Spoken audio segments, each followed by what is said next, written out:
Hey, you guys, I'm back. I wanted to go over some stuff I'd like to talk about, and I guess this involves booking, obviously. I'm going to just tell you a little update on what happened to me. You know, what I noticed, you guys out there, you guys are preparing to get out there to get booked and, start knocking on doors. Hope you have your bio sheet, a physical one. You have a physical bio sheet, and then that physical bio sheet will just have your history on what you've accomplished and what you've done. That's places you've played, places you might have headlined, places you might have, just stuff like that. And this goes for the original artist too, because I'm burning the candle at both ends myself. I'm an original artist. I have singles that I release as often as I can. And matter of fact, that's why I'm finishing up this studio here and going to start working on my own stuff. So, yeah. So, but anyway, so when you talk, if you guys are, some of you guys just starting off, and some of you younger guys that are just getting out there and getting your feet wet, it's really common sense. You just basically want to go to the venue that you go to and that you've got picked out, and you know that they've had live music there before, and you go there and talk to them, chat with them, try to have a nice conversation, just chit chat a little bit, and let them know what you do. You know that you're a solo artist, and so on. It's good to do. But what I want to do, what a couple of things you need to kind of watch out for is this is what you're dealing with when you go out there and knock on these doors.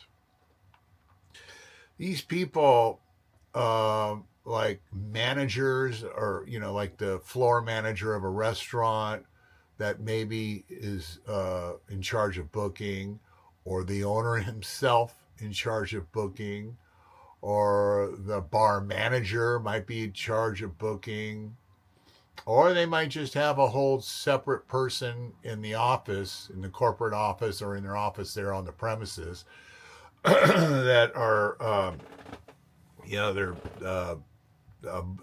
they do the bookkeeping, or they might be just doing their bookkeeping. They might sometimes they'll leave them in charge of the booking. So you just never know. A lot of times it is the owner or the manager. Usually, when it's the manager, some cases you can get booked and stuck on the calendar right away, right when you're there. I've had that happen many times before. And then sometimes you have to wait a week or a few days, to hear back from them if you don't follow up. But this is what you're up against, though.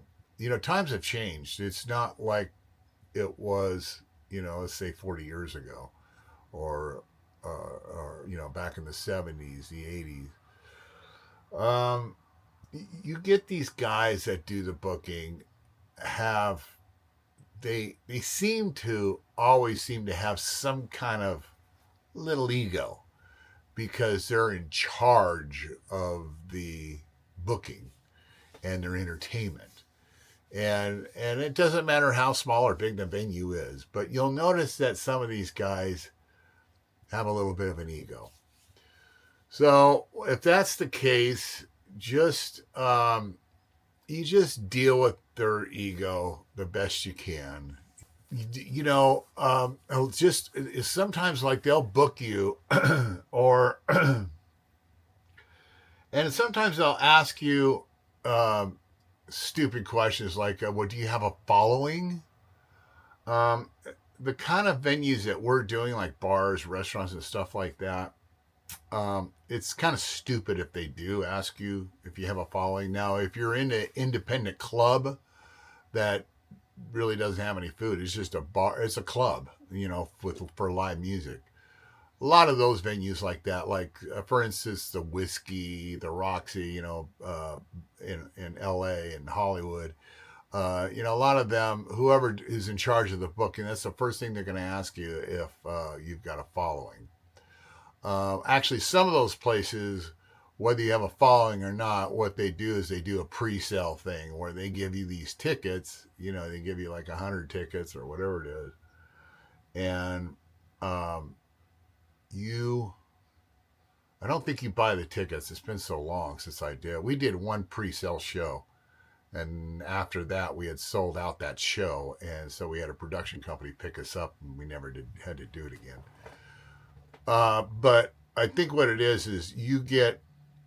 they give you 100 tickets, and they want $5 or $6 of the ticket, and I could be wrong, but I think they want like $5 or $6 of the ticket. So they keep track. They give you the 100 tickets, so you sell those tickets for whatever you want, $8, $10, so you can make a couple bucks for when you get people down. Sometimes they show up, sometimes they don't. They'll pay $10 for your ticket, but the club wants 60, so you have to put your money aside off that ticket, the $6 off of each ticket you sell. Put that off into an envelope, and that is the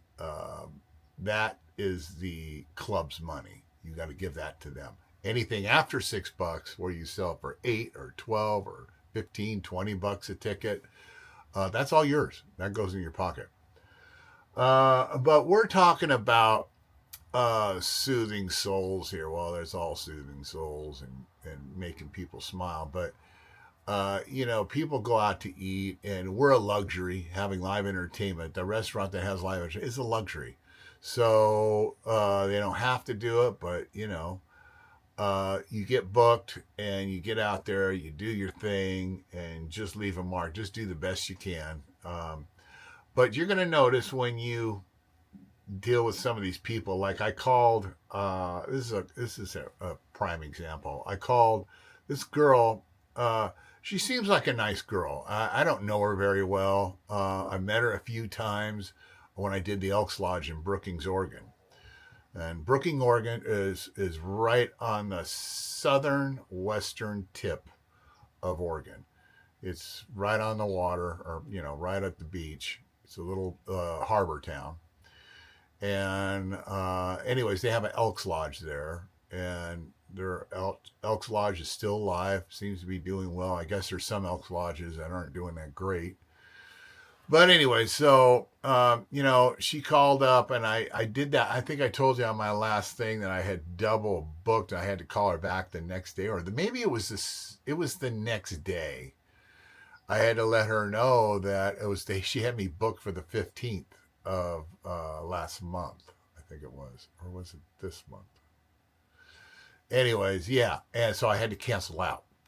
So because I realized it was on a Friday, and even though I got this residency at this club in downtown Crescent City, which is another port town on the water, and I had booked that, and I forgot all about it. It wasn't in my other calendar. We talked about that before. Make sure you just have one calendar. I mean, you can have as many calendars as you want, but you better make sure that you mark down when you get a date confirmed. Make sure you mark it in every one of those calendars, because if you don't, that can get you in a little pickle.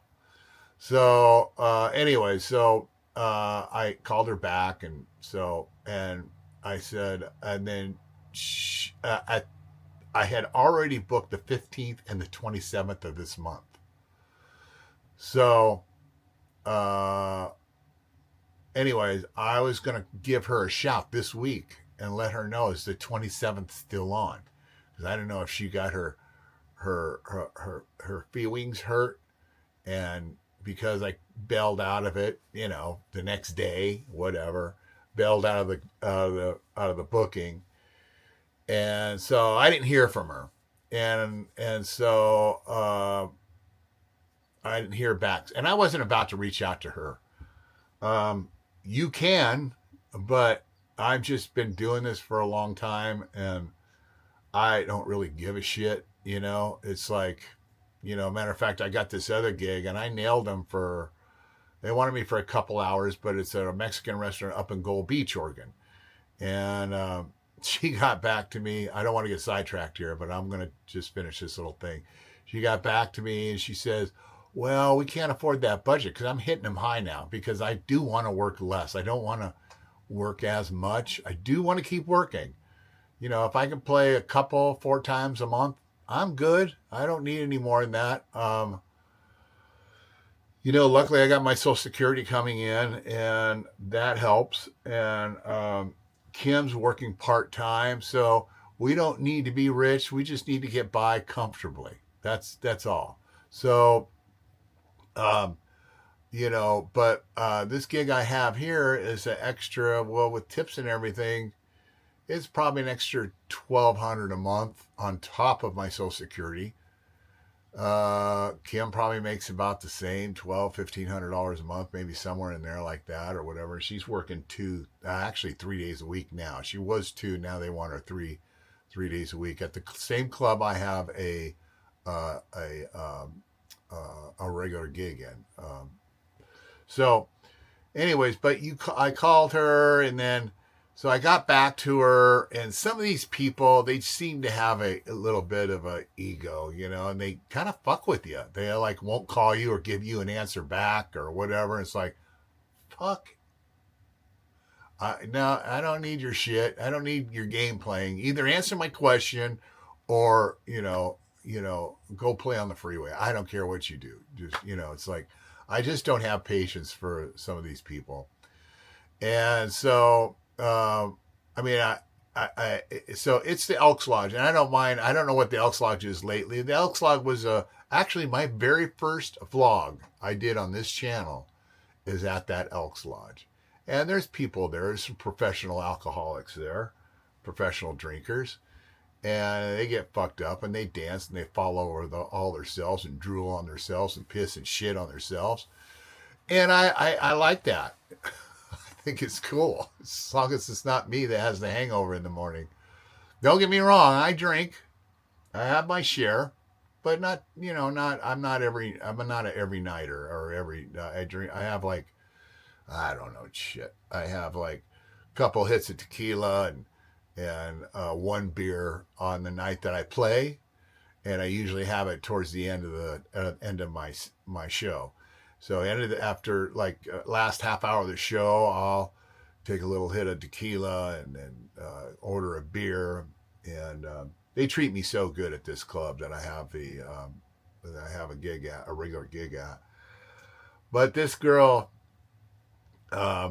this doing the booking up at the thing, so she doesn't get back to me. So she finally reaches out to me like 2 days ago. It's just, it's the games they play. She reaches out to me and she says, "Are you available?" Oh shit, I don't even remember the date. But she says, "Are you available?" It was the first Friday of the 2025 in January. It was the first Friday. I don't know what the date is on that. But anyways, I told her, yeah, I'm available. And then I finished though with I says, "Are we still on for the 27th?" Because she never got back to me. I don't like that when people leave you hanging like that. And then she finally gets back to me. She goes, "Oh no, the Elks board decided to do karaoke, and it's a employee party, you know." So yeah. So I just don't dig that shit. I don't know how you guys want to handle it, but I just I mean, if I needed the work, and yeah, I would probably follow through with them and get back to them until they got back to me. But it's just you're gonna come across this where you come across these people that do the bookings that are either flaky or they they've got this ego thing going on. I don't get that. It's like, fuck, man, leave the ego at the door. It's all about having fun. It's all about making if you're the manager of the fucking place, dude, you need to be open to the musicians that come in. Yeah, if there's some bad musicians that come in and cause trouble and they end up drinking more than they do playing, or they're taking advantage of their tab, whatever, Yeah, okay, all right. Shine those on and kick them to the curb and move on. Get some competent people that want to come in and uh, leave a mark in your restaurant and want to do what they improve and leave it memorable for your people that go there. The people that go, because that's what it's all about. Our job is to that's why I say do the songs that you love, because the songs that you love is going to come across and it's going to leave a mark with these people out in the audience, and it'll leave it memorable for the venue they saw you at, whether it was at a pizza parlor or expensive restaurant, 5-star restaurant, wherever you're playing at, doesn't matter. You're going to leave it memorable for them. So why the hell did these people that do the bookings? I think what it is the owner sometimes. That's why I think the owner a lot of times will want to deal with it, and they're usually they have this. They usually or they shoot straight from the hip. Usually they say, "Hey, this is what I got. I'm booked up right now." Blah blah blah, and I go, "Well, and that's when you got to be polite and say, "Oh, I understand. I understand." Well, hopefully, maybe down the road, I can check in with you in about a couple months or whatever, and maybe you could squeeze me in and try me out. Please. That's all I want to do. Is I just want to play guitar for everybody. I'll even go to your house and water your plants if you let me play a gig. I'll do that.